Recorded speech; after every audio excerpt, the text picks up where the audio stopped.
Hello and welcome. Today, we're jumping headfirst into the science of how things move.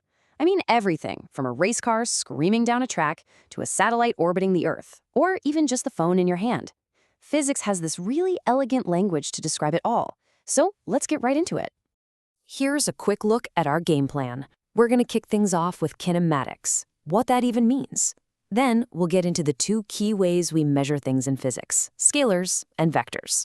And finally, we'll see how we actually write and draw these things to make them useful.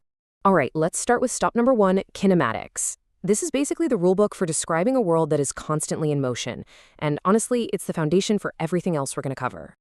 I mean, just take a second and look around. Motion is literally everywhere. You've got race cars, you've got airplanes, even the water in a canal. But how do we go from just seeing that to, actually describing it with the kind of precision it takes to build a bridge or launch a rocket? Well, this whole study of motion falls under a giant umbrella in physics called mechanics. This is the field that covers the A to Z of how things move, and importantly, the forces that make them move in the first place. Now, mechanics itself is split into two really important parts, and for today, we're zeroing in on kinematics. Just think of kinematics as the how.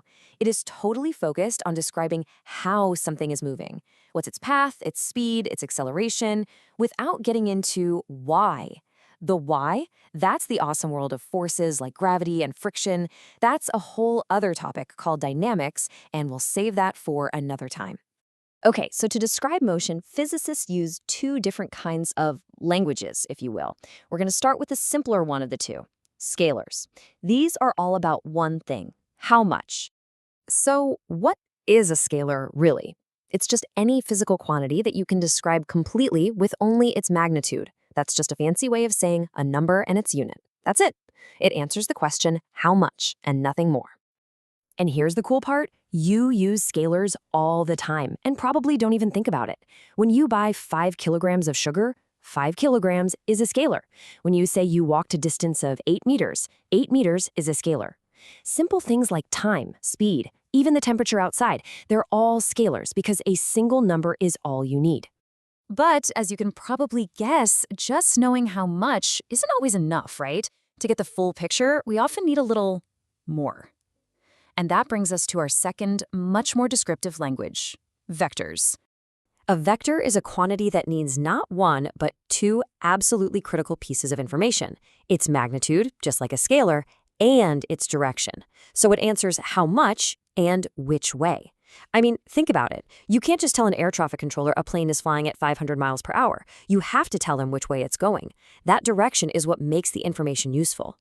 So what are some classic examples? Well, velocity, displacement, acceleration, force, these are all vectors. For every single one of them, if you only state the magnitude, you're only telling half the story. Pushing a car with a ton of force doesn't do any good if you're not pushing it in the right direction. This example right here just nails the difference perfectly. A car moving at 90 kilometers per hour, that tells you its speed. That's a scalar. But add that one extra detail. A car moving at 90 kilometers per hour towards the north, and now you've got its velocity. That's a vector. You know how fast, and you know where it's headed. It's this exact difference that makes something like your GPS possible. Okay, so we've got a handle on what vectors are, but how do we actually write them down without having to spell out, and it's going north every single time? Well, physics has a neat shorthand for this. Let's check it out. So in a textbook, you'll see vectors printed in bold letters, like a bold F for force. But let's be real, it's pretty hard to write in bold with a pen. So when we're writing by hand, the rule is to just put a little arrow on top of the letter. The bottom line is, if you see that arrow, you know you're dealing with a vector. It's got both magnitude and direction. Writing them is one thing, but to really, truly get a feel for vectors, drawing them is even better. So let's look at how we can represent them visually. Before you can draw a vector, you need a map. And in physics, our map is just a simple coordinate system. We've got a horizontal line, the x-axis, and a vertical line, the y-axis. Where they meet in the middle, we call that the origin.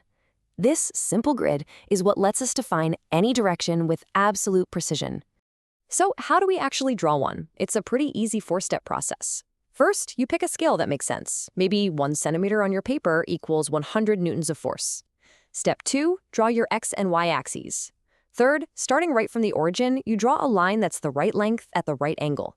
And finally, and this is super important, you add an arrowhead at the end to show which way it's pointing. And boom, that's your vector.